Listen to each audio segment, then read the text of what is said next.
the challenge. They are ready. The Centurions.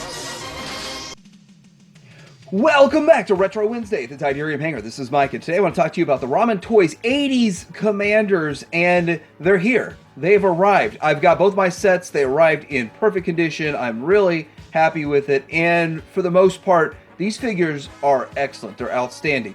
And I want to say that we didn't just buy figures from Ramen Toys. This was an experience from day one all the way through till delivery. We got to see how an action figure was created, designed, how it was made, and all the updates, all of the live streams. I think they're still up on Ramen Toy Facebook page, so you want to check that out. But this is really been a fun trip, and I look forward to their Silverhawks. So we're going to look at these, we're going to compare it to the prototype and all of that. We're going to talk about the few problems that people are reporting out there that I'm not having, but I have my own small issues. We'll talk about all of this coming up.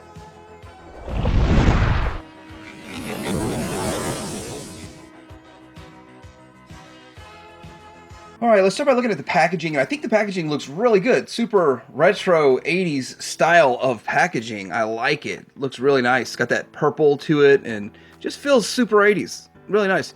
Got the Ramen Toy symbol right there. You can see the figure right here. You've got, this is the early bird offer. So I got a sticker inside. I guess we'll see that when we pop them open. Here is the actual product on the side, which looks great. Or maybe that's a render. Still looks pretty good. And that's probably the actual product or a render there too. Looking great. There's also a bio. So there's like a whole story and background for these guys to separate them because they're not actually Centurions. Real quick, this one is the Naval Commander, so you can kind of see how that one looks. And then quickly to the back. If you want to pause it and read the bio, you can pause it and read the bio. And here is the Armor Commander. And I'm going to let you pause this if you want to read the bio. Then we're going to kind of compare packaging real quick to a G.I. Joe Classified, which I think they did this on their live stream. But that's about the size difference. And I think one of the points here is that you could see the size is very similar. So just a little taller and skinnier than like a G.I. Joe Classified. So there it is. So when you take them out of the box, inside of the packaging, that's how a package and a clamshell, and we kind of saw that with the prototype in that prototype video. But this is really cool here. You could display them with a backdrop of this. That is awesome. I didn't know they went this far, and that great of a touch. That is outstanding. You also get a sticker here, which is cool. So for this one, this is the Max sticker. Interesting that they did that. They just, hey, let's give you something special for being part of the early bird. So I like that. All right, so here they are right out of the box, and I gotta say that they do look great. I love the colors on them and the wash, and I actually didn't think I'd like the dry brushing that they did to it to add that kind of a dirty grit and grime feel to it, but it gives them a real world feel. So they do look great overall. Now, these are not Kenner, so there are no springs or mechanisms whatsoever. It's just straight up weapon systems peg right in and all that kind of stuff. So get that out of the way. Nothing really moves on the accessories except for if you manually move them. So that's how that is. No shooting mechanisms. So and I don't have a problem with that because these are for display, not play. But getting into this, I did have some trouble unboxing them because they packed them so well. I had trouble picking which one of the packaging was the lesser of the two to open one up. So I always do that. I always open up the one where the packaging looks a little less. Maybe a dent and ding or something in it, and they packed them really well. All my packaging showed up looking really great. So anyway, without further ado, we're going to get into talking about these, starting with Ace. But before I do get into that, I do want to say everyone talks about the face sculpts and head sculpts, and so we're probably only going to see the head sculpts for a short time in here, and you can get a good look at those because I think I'm going to display mine pretty much forever with the helmets on because that's how my whole collection is displayed. So if you want to see the head sculpts, there they go. All right, so first off, we're going to look at Ace, or it's the Aerial Combat Expert Air Force Commander from the 80s Commanders. And he looks really good. This is my favorite character in the show. And I believe actually they sold out of these. I looked at the website and this one showed sold out. So that was fast. And yeah, but I guess I'm not the only one that thinks Ace is their favorite because dude does look really cool. So now I do want to point out the one sort of negative right off the bat, though. When I went to go plug his backpack in, the pegs were slightly off. I did heat them up with a hairdryer and give a little bit more flexibility to them to get them plugged in. But I mean, I don't really think that's a huge deal. It took me like an extra 30 seconds to put it on there. But I just be careful. I'm careful with these. Although the plastic feels solid, and like the hard plastic's hard and the soft is soft, you do have to give it a bit of a dynamic pose once you put the backpack on. It's simple logistics here to make them stand, because the backpack and all of that gear is pretty heavy. I do kind of like how you can offset it, because there are some stuff on the front here, and you can probably put those on the legs, whether or not you're having trouble with posing them and standing them. But I haven't had any trouble getting him to stand. I just know I can't have him stand straight up like he had no equipment on when he has that big backpack on, his jetpack. So that is something to it. So anyway, getting into this, we're going to swap out the head now, because we saw the head sculpt enough. And I was wondering, Ramen Toys has some plans for the future that I can't really share because they're not 100% sure what they're going to do. But I'm hoping that includes maybe some upgraded head sculpts in the future. Maybe. Now, with this, once the helmet's on, the eyes this looks exactly like I would expect in the show and all that, with eyes and all that good stuff. So yeah, looks really good with the helmet on, and that's how I'm going to display mine. And so with that, you do have some side to side, back and forth, and we can take the two parts of the helmet off. It is shipped with the head, the bald head, inside of the two-part helmet. So that works. Okay, so let's look at a little bit of articulation with this, and as we do that, we can kind of see how all the colors look on it. But with this, the shoulder pad's there, and it's got a little bit of give. In fact, a little less give than I remember with the prototype. So if you want to get the extreme up there, and you want to go power on, you can, just by getting that angle. You can do it on the other side too. You just have to move it up and move it around. There's just multiple joints in here. Now, a lot of people that have gotten theirs already have complained about the fact that their arms are popping off. Now, I've never had an arm pop off yet, so we'll see. And an accessory pops off, that's not a big deal. It's better than breaking, right? These accessories are a bit soft, which is the plan. I mean, he said that from the get-go. He was planning this because they're going to be pushed in and out, and if they're soft, they have more give than breaking. So okay, so we do have a bicep swivel in there. We do have a 90 at the elbow, double jointed elbow. Wow, I forgot about that. And then you do have hands that swivel, and you do have a multitude of hands. So you could take a hand off, pop a hand on, and we have more right here. So it actually is harder to put them on than popping them off is easy. Getting them back on is a little bit harder because the hand recesses inside just a little bit. So it just takes a little bit in there.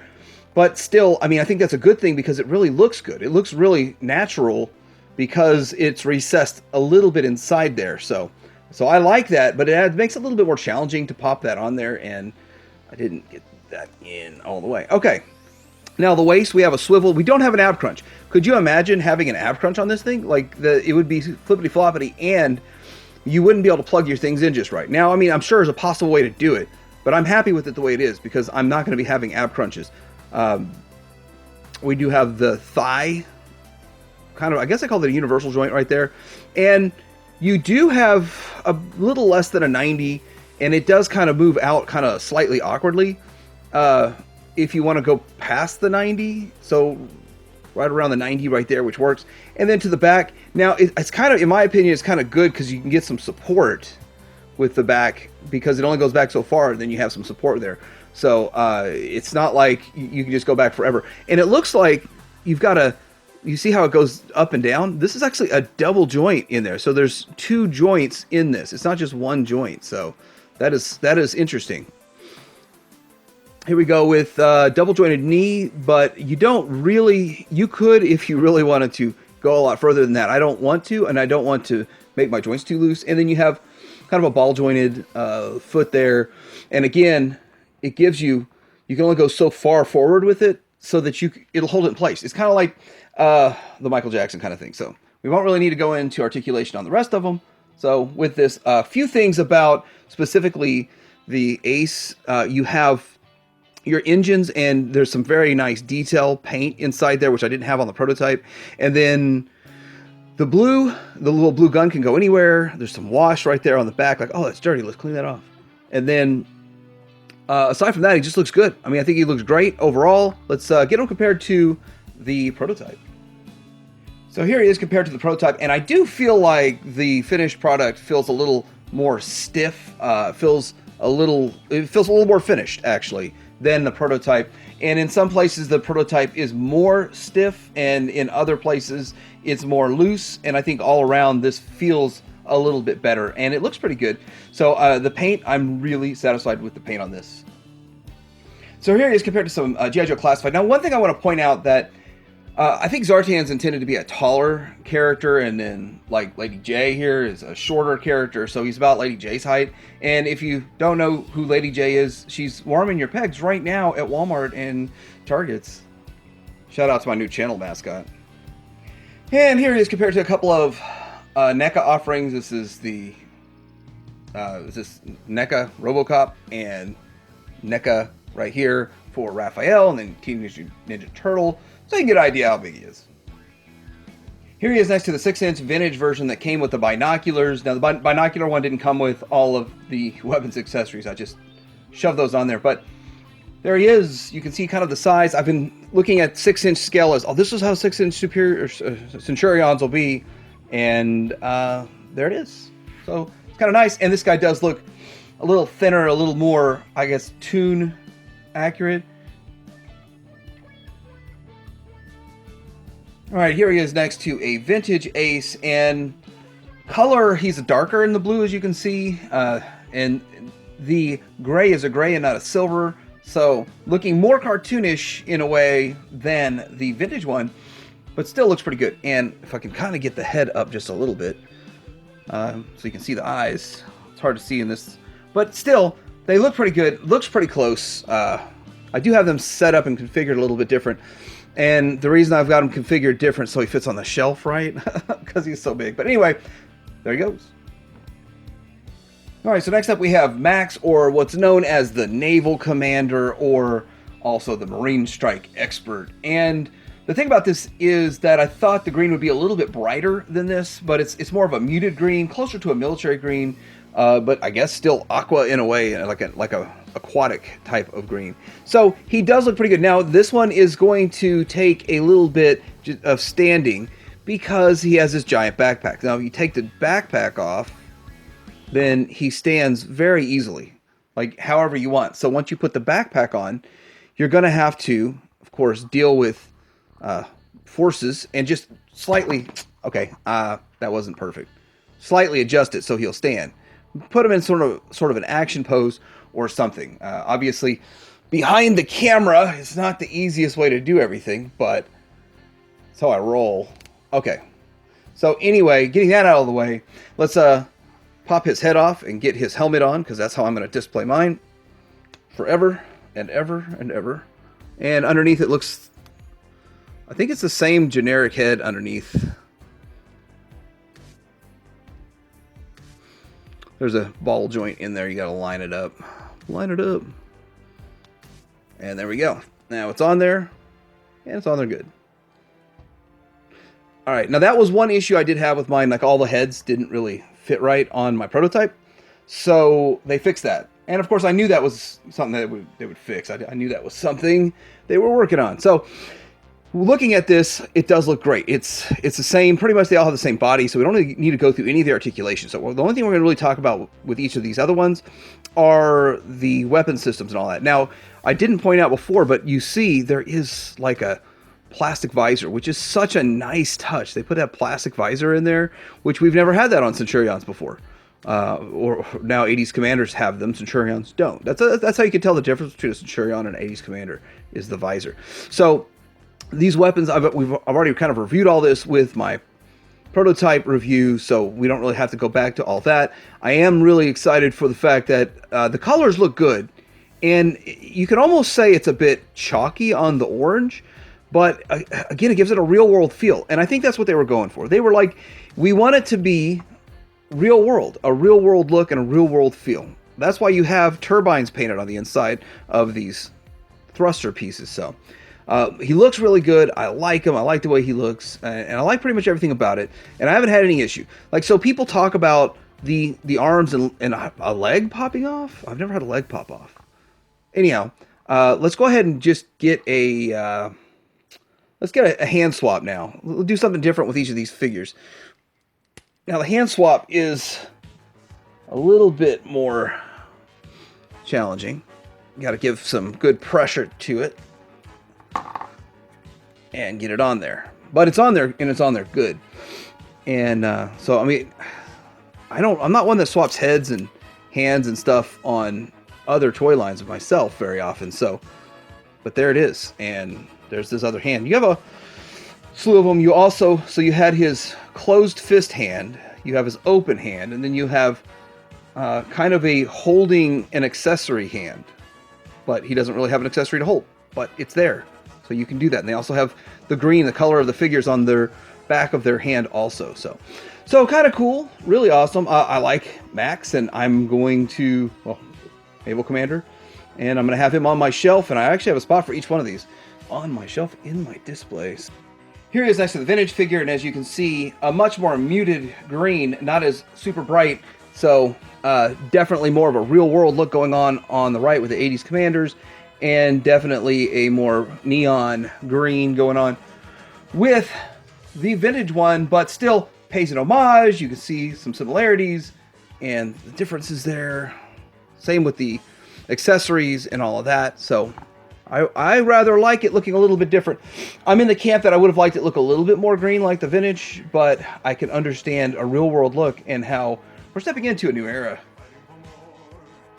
Okay, so the Armor Commander is, I was excited to get this little antenna because they didn't include it with my prototype. And I'm surprised because this antenna is really flexible. And that's cool. That's good. I mean, obviously, you don't want to break it. An antenna wouldn't be solid anyway. In real world, it would have some flex to it. So that is kind of cool. I got his cannon right here, and it does recede into it like that. So the cannon itself doesn't, of course, have any firing mechanisms. But it looks pretty good. You can rest it on his shoulder. You can put it on his backpack. But I think that putting it here helps the center of gravity, helps him stand a little bit better. I think he actually is the most solid for just standing straight up in an A stance and A pose, and it works fine. I did already kind of swap out one of his hands, so it looks like he's holding on to this, and that's how I kind of knew how much force I was going to have to push on Max's hand swap out. And then I do like this too, because you do have this lens right here. It's just cool. It's a nice touch. It's a nice touch with this lens, and it makes a lot more sense when you see it on a painted copy. Let's go ahead and pop his head off and then get his helmet on. And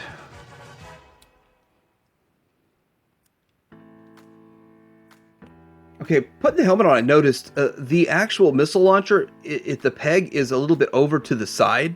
So it'll hang over his shoulder just a bit so that there's room for his helmeted head on there just fine. And then let's put this back.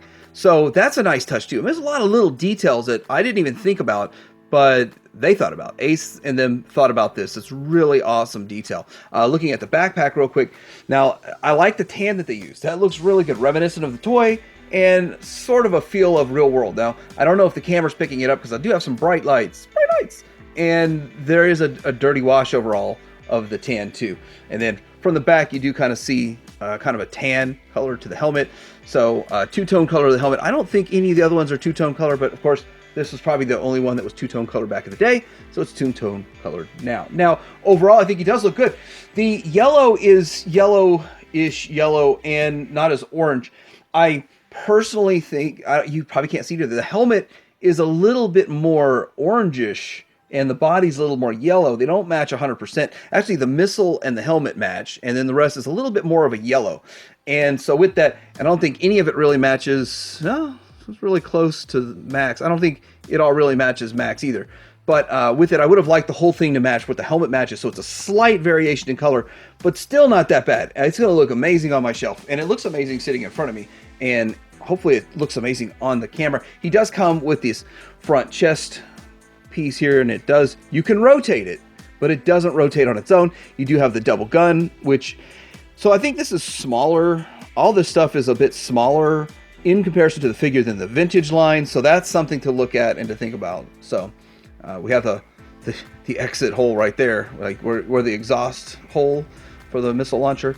So yeah, overall, I'm really pleased. I haven't had a harm pop off. I haven't had anything really bad happen with these other than just it's a little bit of a challenge to put Ace's backpack on and a bit of a challenge to put the hands back on, but you know, it's definitely worthwhile. All right, so here is a comparison of them side by side with the vintage, and as you can see, there's more of an orange on the vintage, and as you can also see that the head and the missile don't actually match the uniform. So that was something that I didn't even think about when I was talking about this guy. They kind of went with the same kind of a different look to the helmet and the missile than the actual body, so that doesn't actually 100% match. Anyhow, it's a little bit yellower. Yeah, I would have liked a little oranger, but still it looks good. More of a real world look to it, of course.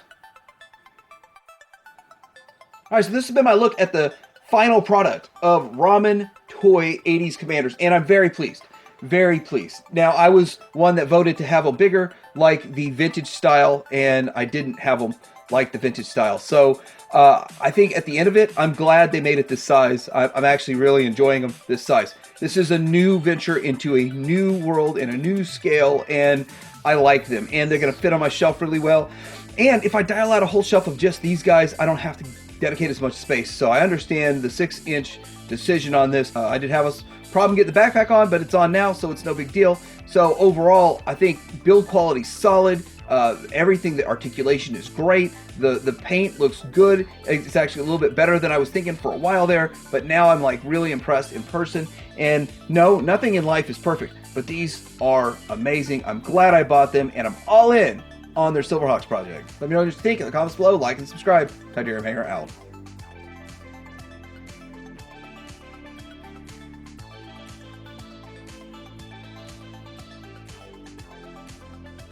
Weapon systems beamed down from the space station Skyvault. Becoming man and machine power extreme. Energize.